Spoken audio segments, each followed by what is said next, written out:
No programa de hoje vamos destacar a importância da bacia leiteira para Santa Catarina. Estado já é o quarto maior produtor do país. A propriedade com mão de obra familiar, ela investiu pesado, na questão da atividade leiteira. Cooperativas investem em jovens sucessores para manter a eficiência da cadeia do leite no Oeste. A gente recebeu um convite para estar participando deste evento, do terceiro encontro de jovens leiteiros no Equador. Você já ouviu falar em produção de leite em terras indígenas?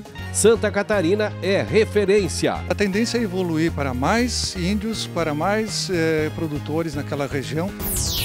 Incentivados pelo SC Rural, índios da aldeia Chapecó se tornam autossuficientes financeiramente. Quero ter umas 20, 30 cabeças de vaca dando leite. O líquido mais precioso e importante da dieta brasileira vai estar em evidência a partir de agora. Cooperativismo em Notícia é um oferecimento de Cicobi. Sua vida financeira diferente. Faça parte. Cooperpasto, a energia que sua lavoura merece. Ocesc, cooperar é sonhar. Produzir e crescer juntos. Fertilizante Nobre, o tratamento que o campo merece.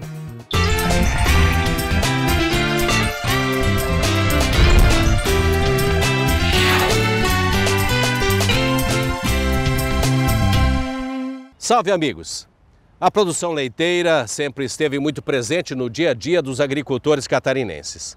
Mas foi no início da década de 80, com a profissionalização do setor, que a cadeia ficou mais eficiente sanitariamente. Hoje, o estado tem perto de 80 mil produtores comerciais que recolhem 3 bilhões de litros por ano.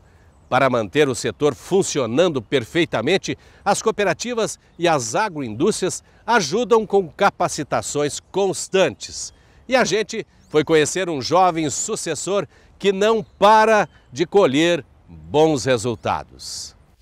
Os números que fizeram Santa Catarina ultrapassar Goiás como o quarto maior produtor de leite do país não está apenas nos 2 bilhões 440 milhões de litros industrializados.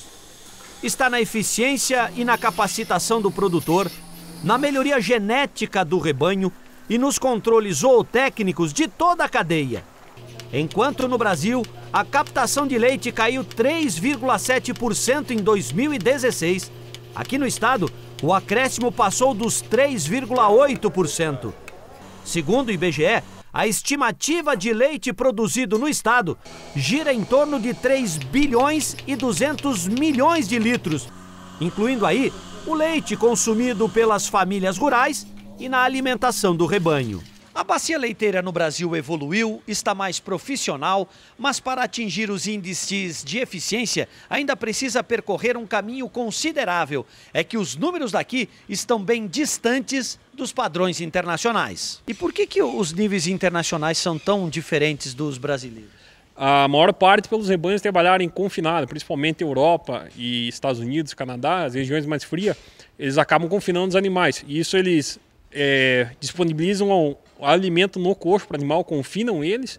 Isso dá um gasto energético muito menor do animal, em vez de ele ter que ir até o pasto, procurar o alimento dele, ele tem a todo momento disponível no pasto, então ele não tem tanto gasto energético em cima disso. Então tudo que ele ingere, ele converte em leite, não tem tanta manutenção para o corpo dele. No Brasil seria meio inviável tudo confinado? Há algumas regiões eu diria que sim, mas eu acho que o futuro mesmo da pecuária vai partir um pouco mais para esse lado do confinado. Se a gente quiser aumentar essa média de produção vaca ano, eu acredito que somente pelo modo confinado. Um bom exemplo dessa transformação por que passa a bacia leiteira de Santa Catarina é o Adriano. Associado da Colácer e já um sucessor familiar, ele participou recentemente do Encontro Pan-Americano de Jovens Produtores de Leite, lá no Equador. Foi uma experiência única. A gente recebeu um convite para estar participando deste evento, do terceiro encontro de jovens leiteiros no Equador. E fomos lá, tínhamos palestra, tínhamos atividades recreativas e o mais interessante de tudo isso foi o intercâmbio entre as pessoas, Aqui tinha pessoas de quase todas as regiões do Brasil, E lá tinha pessoas representando todos os países da América Latina. E foi muito importante porque tinha adaptadas a diversos sistemas, a clima, a relevo, cada um com as suas características. Tinha produtores desde 50 litros de leite dia acima de 3.000, então foi um intercâmbio muito bom, né? O Equador não é muito forte na produção, né? Eu acho que ele mais colheu subsídio do que passou, né? Ele está nascendo agora, né? Então mas ele tem potencial para crescer muito. E o que se viu dos outros países, assim, conversando com esses produtores? Cada um a sua realidade, né? Todos adaptados a seu clima, a seu relevo, às suas condições. Alguns trabalham a pasto, alguns gados confinados, mas são todos se adaptando à sua característica, são grandes produtores. A eficiência nas propriedades pequenas ela se dá em função do número de poucas atividades que você tem. Então você consegue trabalhar mais, você consegue se dedicar mais à atividade, no caso que é a produção de leite. O que precisa ser levado em conta? A questão genética, alimentar? São uma série de fatores. Envolve assistência técnica, alimentação, manejo, a busca de informação, a troca de experiências. Então, é um grupo de vários fatores que envolvem para se chegar, né, para se ter uma eficiência. Tá. O Adriano ter ido buscar uma experiência dessa fora, o que conta? É bastante importante, não só para a cooperativa, mas também para ele, pois acaba vendo novas coisas, tecnologias, contato com pessoas diferentes, então isso é bastante importante. A Colácer, que é a menor cooperativa agropecuária do sistema Fecoagro, com 267 sócios, tem na bovinocultura de leite números expressivos. Ela entrega por dia para a Central Aurora Alimentos 1.100.000 litros. O presidente Ademir Proner vê com bons olhos essa evolução silenciosa. Eu acho que isso é de suma importância, primeiramente para buscar conhecimento, segundo para ter um intercâmbio e abrir novos horizontes, tentar buscar novas tecnologias, novas formas de produção, muitas vezes otimizar a estrutura, reduzir custo, né? Então tudo aquilo que se aprende num encontro fora do âmbito da propriedade, a gente acha muito importante e incentiva no nosso associado. Quando se trata de intercâmbio fora do país, eu acho que ainda é mais importante ainda, porque aí tem a questão muitas vezes da cultura, do relevo, né, do clima, né, e muitas vezes isso traz informações importantes que pode ser, de certa forma, trabalhada melhor dentro da propriedade. A gente sabe que a bacia leiteira do estado melhorou muito, evoluiu muito tecnicamente, mas há um caminho grande ainda a ser percorrido, né? Talvez esses movimentos são importantes exatamente para isso, né?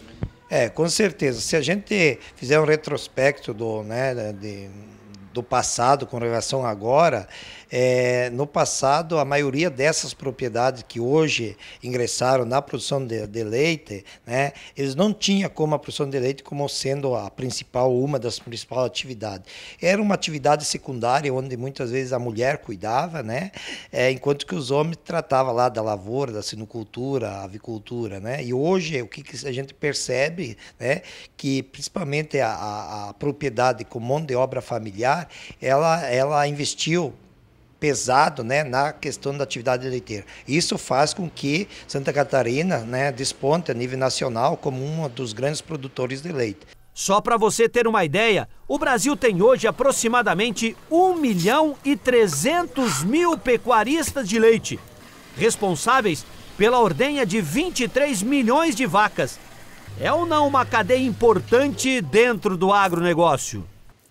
No quadro Relembrando, vamos mostrar uma matéria sobre as vantagens de um estado que possui status sanitário diferenciado.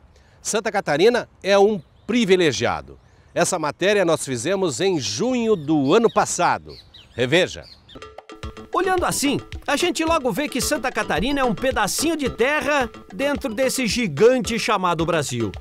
São 95 mil quilômetros quadrados, 1,12% do território nacional, sendo o quinto estado mais rico do país. O setor industrial e o agronegócio são os motores que impulsionam a economia. No caso do agropecuário, a grande virada transformadora se deu a partir de 2007, com a certificação de estado livre de febre aftosa sem vacinação. Essa nova identidade abriu mercados. Hoje, 70 países compram carnes catarinenses.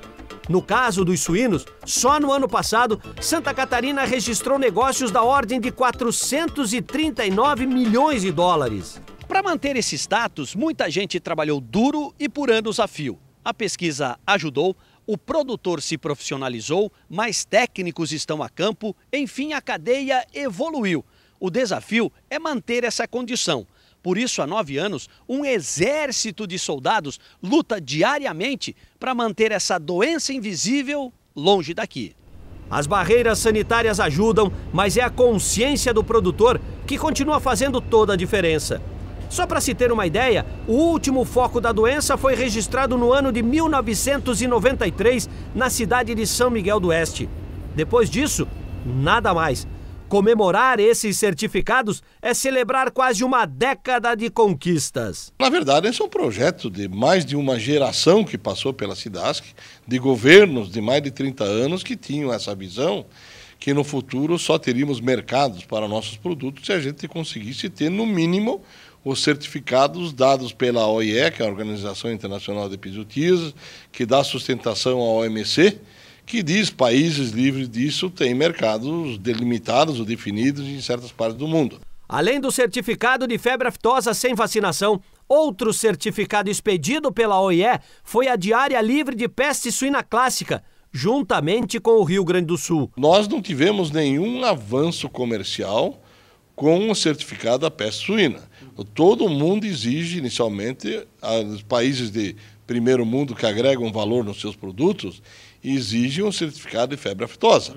Agora, se nós não fôssemos em busca do certificado de peste suína clássica, nós ficaríamos para trás dos nossos concorrentes, tipo Estados Unidos, Dinamarca, Noruega, que são grandes exportadores para esses países de ponta, e eles também obtiveram junto com a gente o ano passado, que nós tivemos junto com o Rio Grande do Sul, a condição de obtermos o certificado de peste suína clássica.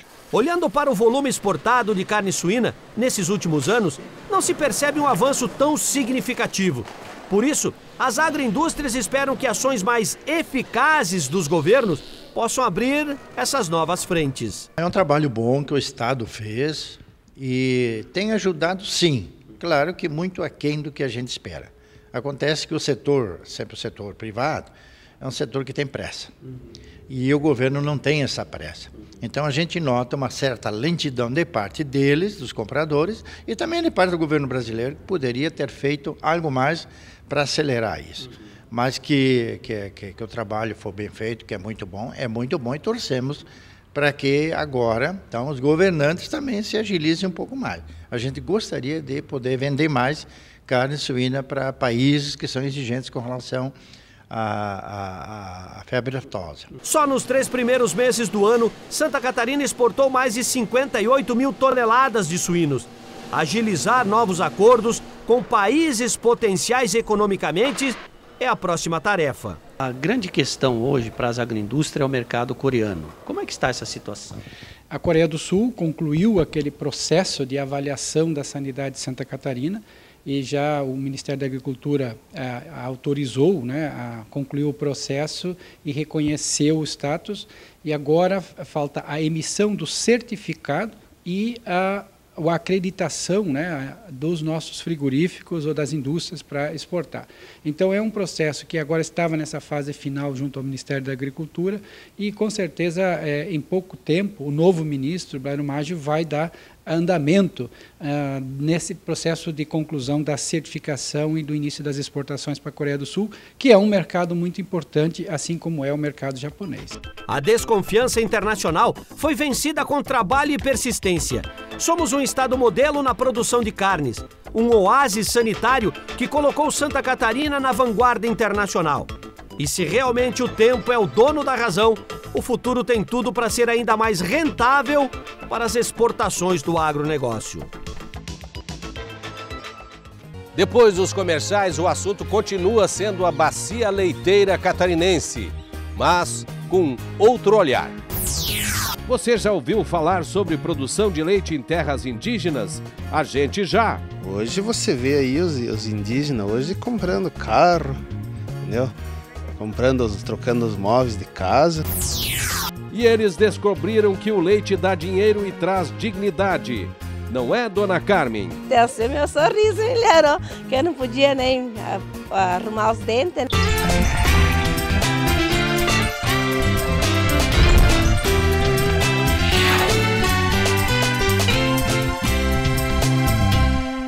Cooperativismo em Notícia é um oferecimento de Cicobi, Cooperpasto, Osesc e Fertilizante Nobre.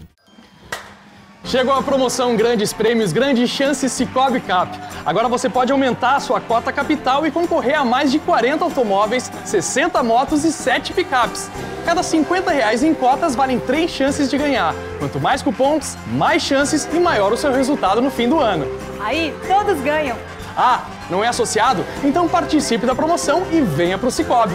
Grandes Prêmios, Grandes Chances Cicobi Cap. Faça parte e concorra.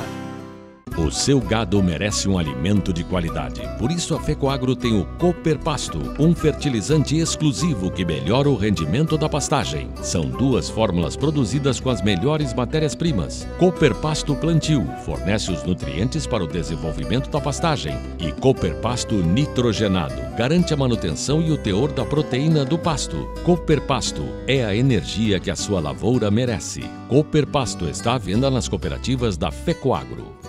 A Osesc, Organização das Cooperativas do Estado de Santa Catarina, representa as cooperativas catarinenses. Além da representação e registro, oferece assistência aos 12 ramos de atividade econômica. São 260 cooperativas com 2 milhões de associados, gerando 57 mil empregos diretos e receitas de 27 bilhões de reais. Osesc, cooperar é sonhar, produzir e crescer juntos. Defender os interesses do produtor acima de tudo.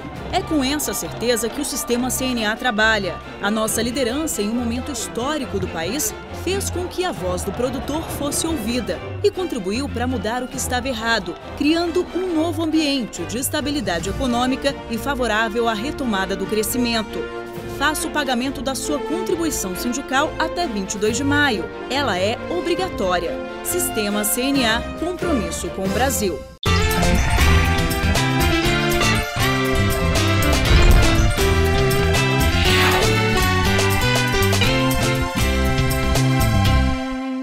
Quando a gente fala que Santa Catarina tem um modelo de produção magnífico, com projetos audaciosos, não falamos da boca para fora, não. A cada pouco, uma novidade nos surpreende. A mais nova você vai conhecer agora. A nossa equipe foi visitar um projeto desenvolvido pelo SC Rural, com o apoio técnico da EPAGRE, que permite a produção de leite em terras indígenas. Hoje, 100 famílias da aldeia Chapecó de Ipuaçu são beneficiadas. Elas produzem por mês quase 2.000 litros de leite cada. Com o leite veio a dignidade. Olhando assim, até parece uma ordenha normal. Todos os cuidados com a higiene existem. O material e o tambor de coleta são adequados. Mas repare na estrutura. Dê uma espiadinha no box de ordenha. Percebeu? Tudo aqui é muito rústico ainda. Calma, eu explico. É que estamos numa propriedade indígena. Índio produzindo leite? É, em Santa Catarina, índio produz leite, sim senhor.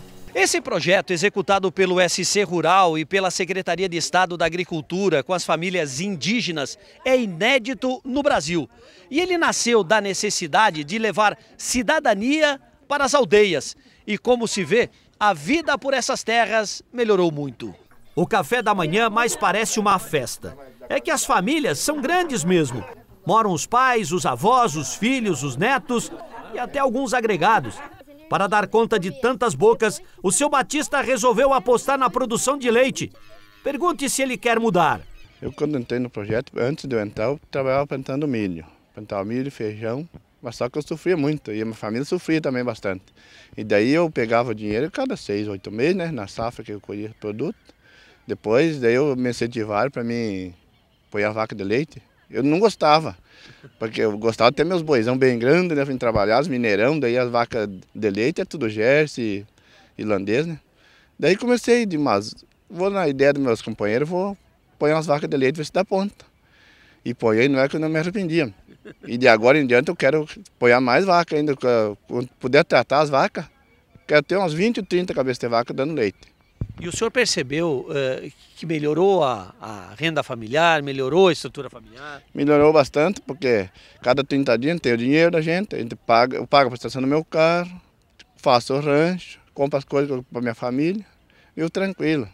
É uma vida nova. Vida nova, porque a gente trabalha só no pesado aí, a gente cansa as horas, né? E lutar com as vacas é muito bom. Como é que está hoje o ambiente familiar? Mas está muito bom. Depois que nós começamos a lutar com o gado de leite, tá bom, tá muito bom. Antes faltava dinheiro? Fartava e agora sobra até para comprar o remedinho que muitas vezes nós não tinha, né? É mesmo? E dá um conforto melhor também? Dá, e deu um conforto bem melhor para nós depois que nós começamos. Filho e neto estão tudo felizes? Estão tudo faceiros, se reunimos e fazemos festinha. O apoio técnico da Ipagre fez toda a diferença. Seja nas orientações para a produção de mudas de pasto, nos controles genéticos e no processo de pastoreio, os especialistas estão sempre por perto. O programa, então, começou desde 2012, né, e já está completando 5 anos. Na verdade, ele se encerra esse ano e teve uma evolução muito boa, teve um bom resultado mesmo aqui dentro da terra indígena, serve de exemplo para outras terras indígenas e para outras comunidades do Brasil todo. Teve um resultado muito positivo, tanto da parte econômica quanto da parte social também, né? Conversando com as famílias, elas mesmo relatam dessa evolução que teve. Antes eles não tinham renda praticamente, né? Eles dependiam de trabalhar fora. Então eles encontraram na bovinicultura leiteira uma renda mensal, onde eles podem contar com aquela renda para pagar suas contas, né, no final do mês e evoluir, investir cada vez mais, tanto na produção quanto na casa. Então teve gente que conseguiu reformar a casa, melhorar as condições e as qualidades de vida mesmo. E isso no âmbito social conta muito, né? E você vê a autoestima das famílias e isso serve de exemplo para outras famílias aderirem também à atividade. Nós estamos chegando perto do que a gente pensa que é o ideal, que é a emancipação humana. E pensamos que também vão surgindo grupos, né? Grupos de mulheres autônomas, independentes, que junto com o leite vem um prato diferente, vem um trabalho de artesanato, vem uma troca de experiência, vem mais uma afetividade, algo que vai se construindo. Uma família que vive dignamente, que é todo o sonho do ser humano. Quer dizer, é agregação de valor mesmo. Isso mesmo, agregando valores, não só valores econômicos, mas valores sociais, valores da cooperação, ambientais inclusive, que a pessoa pensa na questão ambiental também. Convencer os índios a aderirem ao programa foi uma tarefa executada pelo Alaércio, que também é um índio caigangue.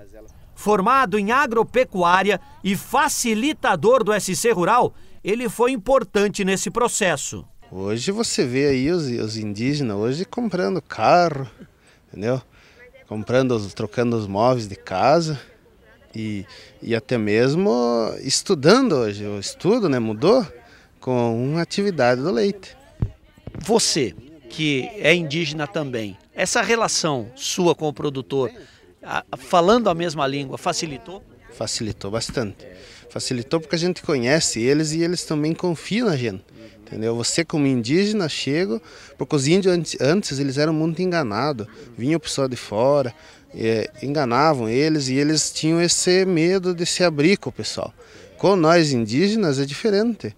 Eles contam tudo, eles chegam na casa, eles contam a relação deles, como é que tá, com a produção, o que ele tem, quais os problemas que eles têm, e isso facilitou bastante para nós. Hoje, são 110 famílias integradas ao processo só aqui dentro da Reserva Indígena Chapecó. Cada propriedade gera perto de 2.000 litros de leite por mês. Um ganho que ajudou a despertar a consciência social. Eu acredito muito nessa parceria com a IPAGRE, nesses programas que a IPAGRE tem, porque nossas pessoas aqui, o grupo de trabalho da IPAGRE é muito envolvido com as famílias. A gente tem certeza que isso só vai ampliar e fortalecer. E nós reestruturando a Secretaria da Agricultura, como estamos fazendo hoje, com certeza o poder público, a prefeitura vai estar também fortalecendo esses projetos e sucesso e assim, sempre pensando, né? Quanto mais independentes as famílias forem, menos vão precisar do poder público, o assistencialismo vai ser deixado de lado cada vez mais. Todo projeto precisa evoluir. Você começa com um projeto, com capacitação, com investimentos, e começa com um grupo pequeno, pessoas que estão mais aptas a trabalharem. Mas a tendência é evoluir para mais índios, para mais produtores naquela região. A questão também de insumos, pegar insumos com menor preço e vender o leite com melhor qualidade cada vez mais. E o Banco Mundial, que é um dos financiadores disso, o que ele vê, o que ele entende disso? O Banco Mundial nos chamou para um evento, para um seminário lá em Foz do Iguaçu, para falar sobre esse caso. Porque é um caso que eles consideraram assim, muito interessante, que não tem nenhum igual no mundo. Então, esses casos e esses projetos que nós tivemos aqui em Santa Catarina serviu de modelo para todo o Brasil e também para outros lugares do mundo. Para você entender a importância desse programa, vou traduzi-lo em números. No ano passado, essas famílias produziram 1.534.000 litros de leite, média aí de 128 mil litros por mês. Dinheiro que trouxe cidadania. Diz que até o seu sorriso melhorou, né? Até o meu sorriso melhorou, que eu não podia nem arrumar os dentes, né? E agora sobrou para arrumar os dentes. Que bacana ver os índios recebendo o mesmo tratamento e com isso ganhando cidadania. E com mais esse bom exemplo de produção assistida, a gente fecha o programa de hoje. Para rever os nossos conteúdos, basta acessar o site da FECOAGRO. Desejamos a todos uma ótima semana. Tchau!